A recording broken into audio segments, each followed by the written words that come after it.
Bonjour tout le monde, aujourd'hui je suis avec Chloé et Christian de Hi Chloé Cloud. Bonjour Chloé, bonjour Christian. Salut. Salut Clément. Bon, écoutez, je suis très content de discuter avec vous. Alors on discute depuis longtemps, Christian on échange très régulièrement ensemble, Chloé on a fait connaissance un peu plus récemment, on commence à échanger un petit peu plus souvent. Vous êtes les cofondateurs de Hi Chloé Cloud, mais qu'est-ce que c'est que ce réseau, que ce projet? Ce serait intéressant de nous dire. Et puis, tiens, Chloé, est-ce que tu peux nous raconter un petit peu comment c'est né et puis qui tu es aussi, s'il te plaît? Avec plaisir. Avec le Cloud, c'est né il y a à peu près 5 ans. À l'époque, j'étais encore en école de commerce. J'avais pour volonté d'avoir une visibilité pour trouver un emploi et surtout une alternance en fait. Et donc, je m'étais inscrite sur LinkedIn avec pour objectif d'y asseoir ma visibilité, de montrer en fait aux entreprises que j'étais hyper motivée, que je connaissais mon domaine, que je m'y intéressais et que j'avais une valeur à leur apporter. Donc, c'est comme ça que j'ai commencé à avoir une action très régulière sur LinkedIn. Et avec Christian, on a commencé à construire en fait cette marque ensemble, puisqu'on s'est rendu compte qu'en quelques mois à peine, euh, toutes mes actions avaient très bien fonctionné. Et énormément de personnes, énormément d'entreprises venaient nous voir en nous demandant comment est-ce qu'on fait pour avoir autant de personnes qui te suivent, comment est-ce que tu as fait pour avoir autant d'engagement, une croissance aussi importante, puisque en quelques mois, j'avais obtenu plus de 15 000 personnes.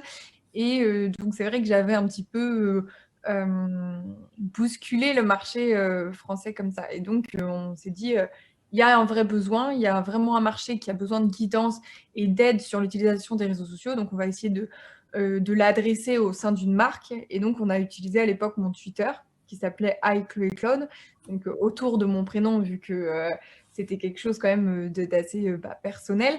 Et je l'avais appelé à l'époque comme ça, puisque ça représentait le fait de toujours aller vers le haut, de devenir toujours la meilleure version de soi-même et, entre guillemets, de n'avoir aucune limite à part celle des nuages, celle du cloud. Ok, donc on est parti d'un besoin à toi, enfin, tu es parti de Mhm. ton propre besoin en disant j'ai besoin de mieux m'approprier les réseaux sociaux pour me vendre déjà, pour trouver pour trouver une alternance en l'occurrence. Et tu as constaté que tu étais loin d'être la seule à avoir besoin de comprendre comment mieux s'approprier les réseaux sociaux. Et donc, tu as construit une audience de gens qui avaient besoin de se faire guider aussi là-dessus. Et donc, avec Chloé Cloud, c'est parti, si j'ai bien compris, d'une marque un peu d'autopromotion, enfin de personal branding, comme on peut dire, C'est ça. vers finalement plutôt un réseau, un écosystème de gens qui vont avoir besoin eux aussi de construire leur personal branding. Et je sais que ça parle aussi pas mal de social selling. Euh, et alors, Christian, qu'est-ce que tu viens faire dans cette histoire-là? Tu es le cofondateur de Avec Chloé Cloud, donc tu as accompagné Chloé. Comment est-ce que vous vous êtes rencontrés? Comment est-ce que ça s'est passé, cette histoire-là? Alors, tout simplement, c'est la rencontre du hasard, le hasard des rencontres qui a fait qu'à un moment donné, on a pu effectivement trouver des bonnes idées communes pour faire qu'à partir de iCloud, on définisse ensemble une voie, un chemin, une direction, une stratégie. En fait, ce qu'on a regardé avec Chloé rapidement, tous les deux, c'est quel était le futur vers lequel elle voulait aller.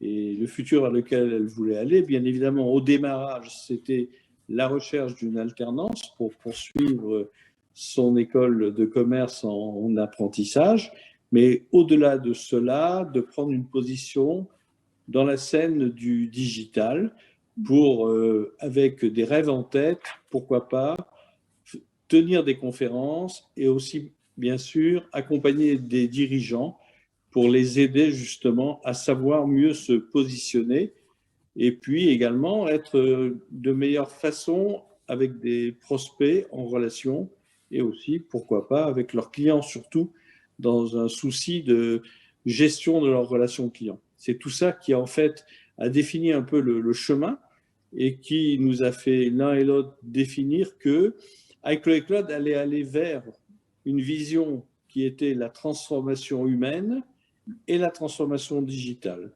Et c'est en fait de ce constat-là que nous avons adopté une position originale, puisqu'on a voulu enraciner une marque commerciale afin qu'elle soit connue, reconnue, en construisant un écosystème non pas limité au territoire national, mais en allant bien au-delà, au niveau international, en visant effectivement un certain nombre de relations avec qui personnellement je pouvais être, pour nous permettre de rassembler une communauté qui se voulait résolument ouverte et pas uniquement que au travers du digital tel qu'on l'imagine et du numérique, mais bien évidemment sur tous les changements importants que nous voyons aujourd'hui.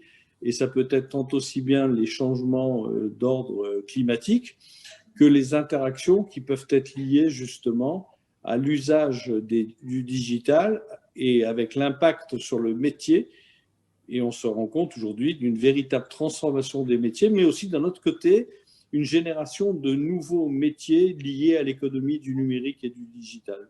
Donc c'est un peu tout cela. Et comme dans mon passé, j'ai longuement fait de l'accompagnement de dirigeants ou d'entreprises, et ben Chloé et moi-même nous sommes mis ensemble pour construire sur la marque avec Chloé Claude un bouquet de services qui aujourd'hui permet à un certain nombre de dirigeants de pouvoir à leur tour prendre les bonnes postures au niveau des réseaux sociaux. Ouais. Ouais, c'est très intéressant parce qu'en fait, on est arrivé de quelqu'un qui travaille ses propres besoins à construire une audience qui avait ces besoins-là, à construire une double communauté, parce qu'il y a la communauté de l'audience qui se nourrit et parfois des clients qui se font accompagner pour ces besoins-là. Et il y a aussi une communauté d'intervenants, d'accompagnants. Et donc, vous n'êtes pas juste deux à dispenser des conseils, mais c'est assez intéressant de voir qu'il y a une sorte d'écosystème comme ça qui s'est créé, avec tout un tas d'experts de tout un tas de disciplines, de sujets, de technologies, de manières de faire. Et donc, on a quelque chose de très organique, de très peu structuré. Et c'est assez intéressant à observer, parce que finalement, vous avez une communauté très large. Je ne sais plus, il y a combien de personnes dans les suiveurs, c'est assez énorme, je crois. Hein. Chloé, c'est combien? Alors, on a 36 000 sur LinkedIn. Ouais, 36 000 sur LinkedIn. Sur Twitter, c'est un petit paquet aussi, un peu moins quand même. Mais, donc, il y a ça. Et puis après, il y a une communauté d'action. Et puis, ce qu'on voit dans les followers, c'est pas tout ce qui se passe en fait. Et ce qu'on voit sur les pages de publication, c'est pas tout ce qui se passe parce qu'il y a énormément de boucles de travail par mail, par WhatsApp, par tout un tas d'outils comme ça, avec plein de petits focus, de petites équipes qui se créent pour attaquer un sujet et puis qui se défont ensuite. Donc c'est assez passionnant à observer, de voir un petit peu comment ça vit chez vous, et c'est vraiment c'est du vivant, quoi. Hein. On dirait une forêt avec des plantes qui poussent et puis qui meurent, et puis enfin, il y a plein de choses qui se passent un peu régulièrement. Ce qui est intéressant, c'est que vous n'avez même pas de site internet, donc vous avez quelque chose d'assez énorme, et vous le travaillez depuis un petit moment. Ça fait combien de temps? Ça va faire du coup 5 ans. 5 ans. Ouais. 5 ans, toujours pas de site internet, c'est OK, c'est pas grave. On a eu un site internet qu'on avait travaillé, mais là, on est en train de le reconstruire. Donc là, je sais qu'il y a quelque chose qui va arriver, mais finalement, on se rend compte qu'il n'y a pas besoin d'un côté si institutionnel que ça, il n'y a pas besoin d'avoir très bien défini quels vont être les rôles de qui, etc. Ça se fait de manière très organique. Et donc, vous êtes un peu le mauvais élève de beaucoup de stratégies qui nous disent de bien définir les rôles dans les communautés pour qu'elles naissent et pour qu'elles se propagent. Vous êtes un petit peu le saumon qui remonte là à contresens, comme ça, beaucoup d'évidence, beaucoup de manières de faire. Donc, je trouve ça très intéressant. Mais du coup, est-ce que vous avez connu des difficultés dans cette manière de constituer votre communauté? Christian, est-ce que tu voudrais répondre là-dessus? Oui, en fait, je voulais juste ajouter que lorsque Chloé annonce un certain nombre de followers qui suivent effectivement le profil de Chloé, aux alentours de 36 880 ou 37 000. En fait, il ne faut pas prendre que ce chiffre-là. Il faut prendre également en addition, d'une part, le chiffre d'autres profils qui sont étroitement liés à ce que nous faisons. Notamment, quant à moi, le mien est beaucoup plus faible parce que c'est la façon dont j'ai de fonctionner. Je dois être aux alentours de 9 000, mais on a d'autres personnes dans notre communauté rapprochée. Et si on s'amuse à additionner les plus importants autour de nous, on est déjà à 100 000 abonnés. Au-delà de ça, ce qu'il faut qu'on sache, c'est qu'on a construit un anneau. Et l'anneau, c'est quoi? C'est l'interconnexion de communautés. Et dans cet anneau, notamment, on a des interconnexions sur différents continents où il y a des communautés qui agissent sur États-Unis, Canada, Asie, mais effectivement Océanie et Australie. Et si on s'amuse à et Inde, j'allais oublier l'Inde, et si j'additionne l'ensemble de ces anneaux interconnectés, il y a une puissance derrière nous qui est pas loin du million d'abonnés aujourd'hui. Et ça, effectivement, c'est ce qu'on nous a dit récemment. C'est un peu comme l'iceberg. On ne voit pas tout. Il se passe d'autres choses. Et il s'en passe un peu de tous côtés. De même que sur LinkedIn, il se passe beaucoup de choses et que nous avons également défini avec Chloé une organisation par pays. Nous avons aujourd'hui, dans un certain nombre de pays, des représentants avec Chloé et Claude qui emportent également à leur tour une page entreprise et dans lequel prochainement, puisque tu citais que nous n'avions pas de site web traditionnel, nous allons effectivement bientôt avoir par pays des pages vitrines qui permettront aux uns et aux autres dans leur pays considérés de définir d'une part des offres, mais également de pouvoir publier ce qu'ils ont fait comme événement et comme nouveauté, comme news qu'ils veulent apporter à leur communauté locale. On privilégie toujours, nous, avec Chloé, le local, mais avec toujours une vision globale.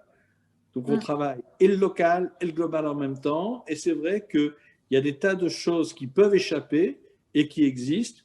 Et ben, c'est effectivement tous les groupes que nous avons qui ne sont pas forcément dans LinkedIn, mais qui peuvent être effectivement sur WhatsApp ou sur WeChat, et qui nous permet alors là d'avoir des groupes de réflexion pour imaginer des nouveaux produits, des nouveaux projets, avec un certain nombre de contributeurs, comme c'est le cas en ce moment avec l'Australie et avec les pays d'Afrique sur lesquels nous intervenons en ce moment. Super, merci Christian. Je reviens à ce que je me posais comme question, c'était, peut-être Chloé, mais Christian, si tu veux compléter, n'hésite pas. C'est quoi la plus grande difficulté que vous avez connue jusque-là pour faire vivre cette communauté? Une difficulté, en fait,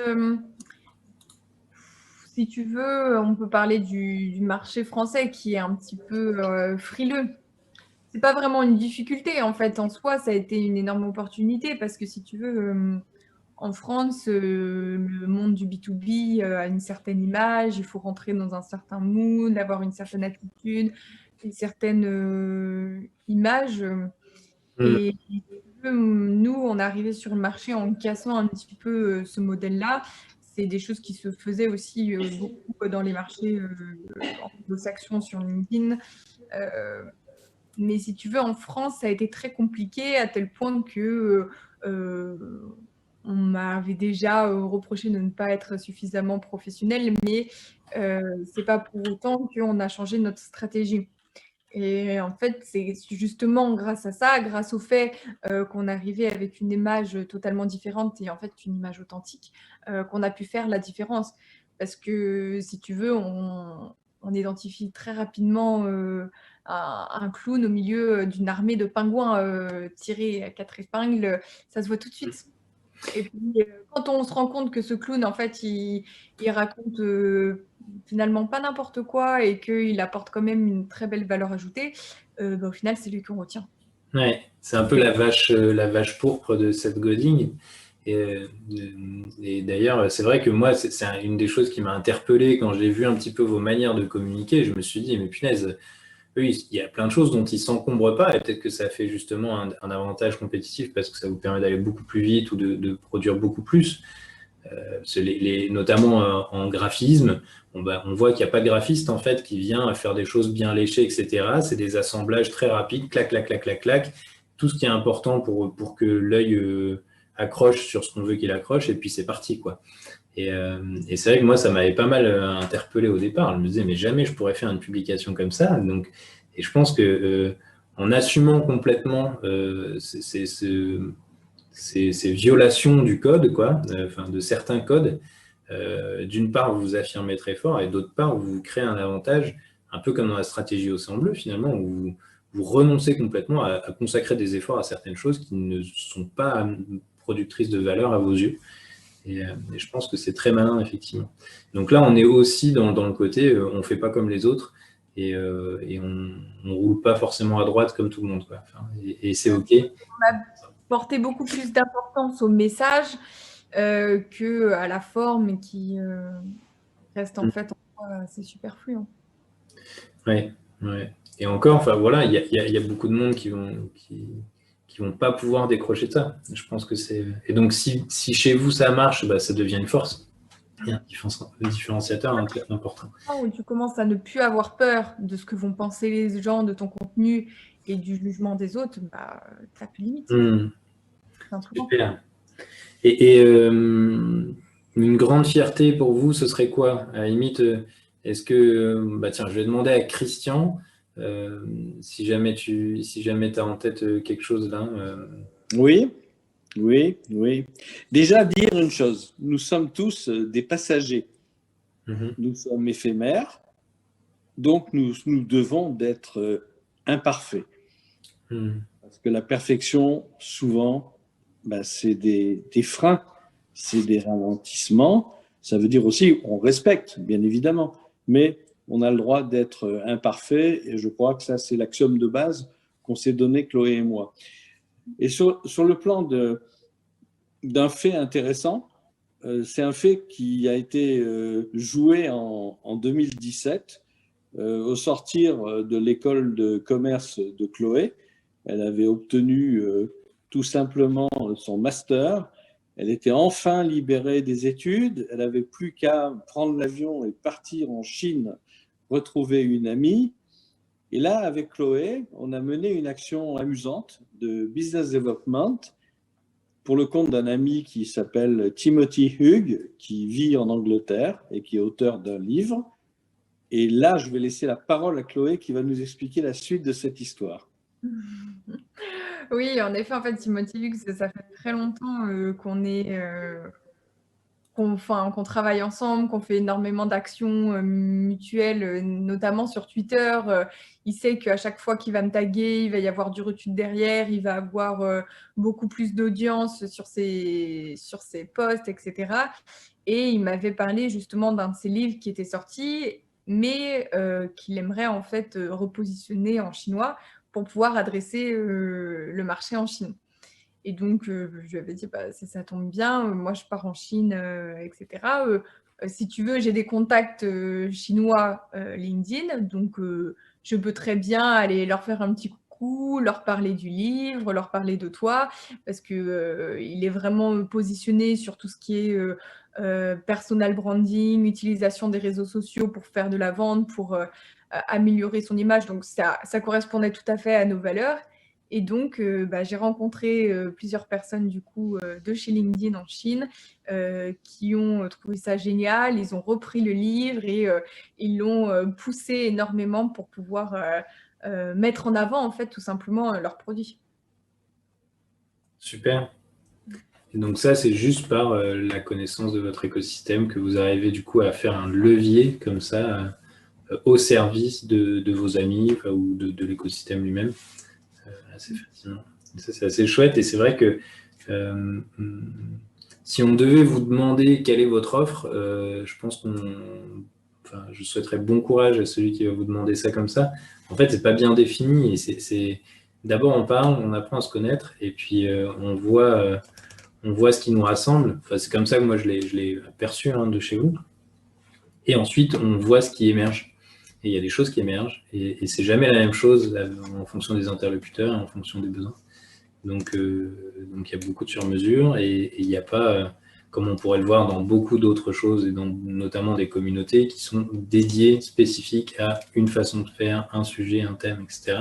Vous avez quand même un univers qui est le numérique, les réseaux sociaux, adresser des enjeux grâce à ça, etc. Donc c'est quand même assez défini. Mais par contre, qu'est-ce qu'on en fait, comment on le fait?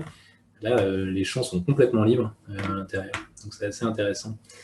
Et moi, il y a quelque chose qui m'intéresse beaucoup, c'est comment est-ce que vous arrivez à provoquer l'action et l'engagement dans vos communautés. Qu'est-ce qui fait que les gens bougent, et qu'est-ce qui fait que vous arrivez à les mobiliser et à les faire démarrer? Je ne sais pas, est-ce que l'un d'entre vous a envie de répondre en premier? Allez, Chloé. En fait, nous, ce qui fait que le réseau avec le Cloud a très bien marché, c'est que on ne va pas uniquement parler de nos produits, et justement, on en parle tellement peu que, comme tu dis, ça devient tellement flou, en fait, de savoir un petit peu ce que l'on va apporter. Nous, on est parti d'une stratégie qui est assez simple, c'est-à-dire de veiller et de mettre en lumière des sociétés et des personnes qui sont inspirantes en les relayant dans leur communication. Donc, en fait, on va fédérer des entreprises et des personnes qui partagent les mêmes valeurs autour de la transformation humaine et digitale.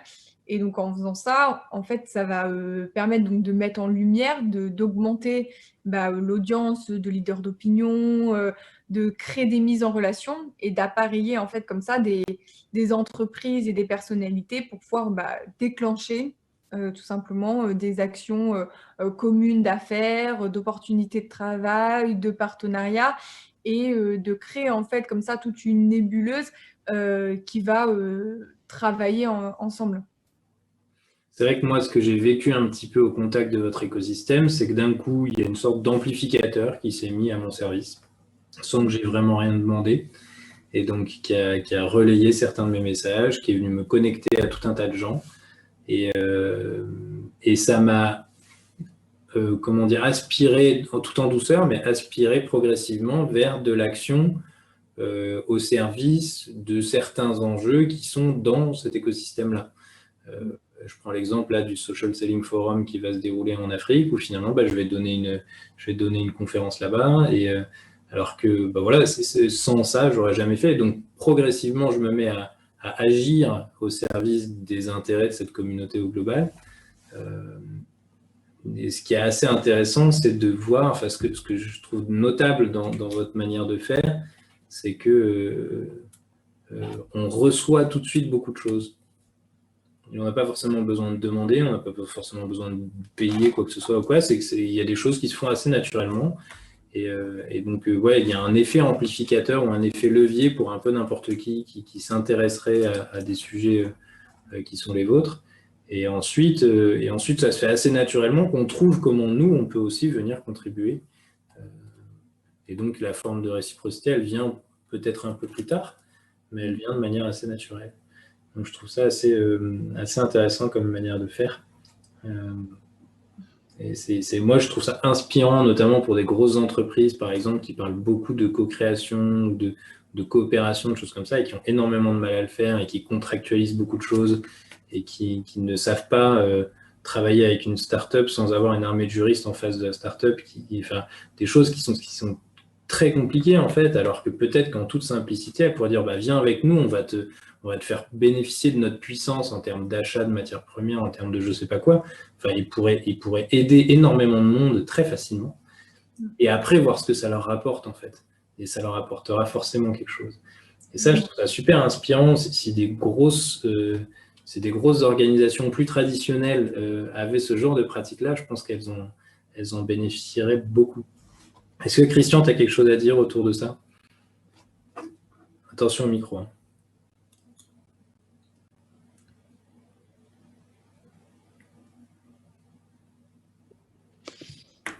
Oui, je disais simplement que la fonction, effectivement, si on peut appeler fonction d'IQA Cloud, c'est celle d'un diffuseur d'informations. Et on a ouvert d'ailleurs le diffuseur d'informations à un certain nombre de contributeurs, et notamment sur les pages iCloud, et on en a quelques-unes aujourd'hui un peu partout, pas uniquement que sur le global en France, mais sur d'autres pays. On va trouver des contributeurs du pays, mais des contributeurs d'autres pays qui veulent contribuer à la page d'un pays. Exemple, aujourd'hui, sur le global, on doit être à plus de 40 contributeurs qui peuvent diffuser une information. Nous, effectivement, au niveau de iCloud et des personnes qui travaillent régulièrement, telles que Chloé, moi-même et d'autres personnes que je nomme pas, on contribue, on publie, mais il n'y a pas que nous qui publions. Nous sommes bien plus nombreux que cela. Et à partir d'une page entreprise, ça va nous permettre de diffuser, d'éclairer des personnes et d'éclairer des marques. Ce qui leur permet d'augmenter leur reach. Et nous, effectivement, comme c'est du win-win, on augmente le nôtre en même temps, mais on s'augmente ensemble et on s'élève ensemble. Alors c'est vrai que l'attraction, c'est nous qui la portons, puisqu'on tire un certain nombre de personnes et d'entreprises en même temps. Et il y aura peut-être même à un moment donné une réciprocité sans qu'on s'y attende, où brusquement, l'un des membres du groupe aura une traction plus forte que nous à un moment donné, qui nous amènera vers d'autres endroits. Et c'est ainsi, par exemple, que tout récemment, Chloé et moi-même, et j'allais oublier Frédéric Bruno, sommes devenus conférenciers et nous avons été accueillis chaleureusement par l'association des conférenciers de France, la FCP. Et dans la FCP aujourd'hui, on va pouvoir apporter un certain nombre de bonnes pratiques sur le branding, sur la capacité à se positionner. Et on sait aujourd'hui que dans les temps que nous connaissons avec le Covid, c'est difficile de plus en plus de trouver des conférences si on n'est pas à même de se marquer ou de se démarquer pour que même en distanciel, les entreprises viennent à nous passer une commande en tant que conférencier. Ça, c'est le côté cadeau. On a donné, on reçoit. Et c'est un vrai cadeau, il faut le dire, parce qu'être accepté à la FCP, pour nous, c'est un joli cadeau et on les remercie encore. Et à côté de ça, toujours dans ce qu'on reçoit, on a été récemment contacté par 2-3 personnes de qualité en France et à l'étranger qui sont intéressées pour travailler à nos côtés sur un vrai projet que nous avions mis actuellement dans les cartons avec une offre de service autour de tout ce qui est brainstorming digital. Et pour du brainstorming digital, on va tout simplement être en relation avec des entreprises de bonne dimension ou des TPE, PME, voire des individus pour leur apporter une valeur service ajoutée autour du branding, mais aussi autour du networking, mais aussi autour de l'interrelation visant à découvrir des opportunités de travail, mais aussi des opportunités commerciales, aussi bien sur le territoire qu'à l'international. Et c'est là où on commence à mailler nos réseaux pour permettre de trouver des canaux commerciaux qui peuvent être utilisés par des sociétés locales pour aller commercialiser sur un territoire où elles ne le sont pas. Ça me fait penser, il faudrait que je vous connecte d'ailleurs à un projet qui s'appelle Challenge My Startup et qui propose justement des brainstorming à distance pour des porteurs de projets de startup. Et donc, entre ce que tu viens de me décrire et ce qu'ils font, il y a un recouvrement qui est intéressant à aller explorer, je pense. Donc, bon, à garder en tête. Je surveille un petit peu le timing et du coup, je vais vous poser une dernière petite question. Avec le recul que vous avez maintenant et ce que vous avez appris, quel serait le conseil, allez, en une phrase chacun, le conseil ultime ou le plus important pour vous, pour quelqu'un qui veut démarrer, engager une communauté et faire en sorte qu'elle dure? Si je peux me permettre du coup de prendre la parole, moi le conseil le plus important déjà, c'est que cette personne définisse quelle va être son audience, quel va être le profil type de son audience, à qui est-ce qu'elle parle et quel est le problème en fait de cette communauté-là. des personnes vont vous suivre parce que vous allez réussir à leur faire gagner du temps, tout simplement. Donc, en ayant une communication qui facilite en fait tout simplement la vie des gens, que ce soit par des conseils, que ce soit par des retours d'expérience, des interviews, des mises en relation, des mises en lumière en fait de personnes qui peuvent répondre en fait à un besoin, tout de suite ça va apporter de l'attachement, ça va apporter une certaine reconnaissance, une certaine authenticité aussi qui va donner envie à une communauté de suivre et de ne pas lâcher en fait toutes les actualités d'une marque. Super. Merci Chloé. Christian, est-ce que tu as un petit dernier mot par rapport à ça, un petit conseil? Oui, bien sûr.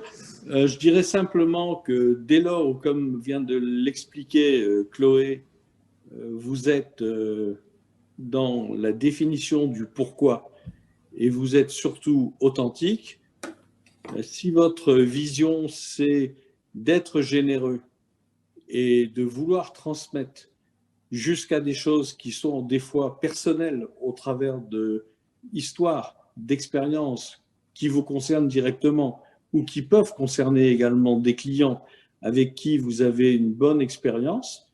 Elle peut être aussi mauvaise, mais c'est toujours intéressant de savoir l'apprécier.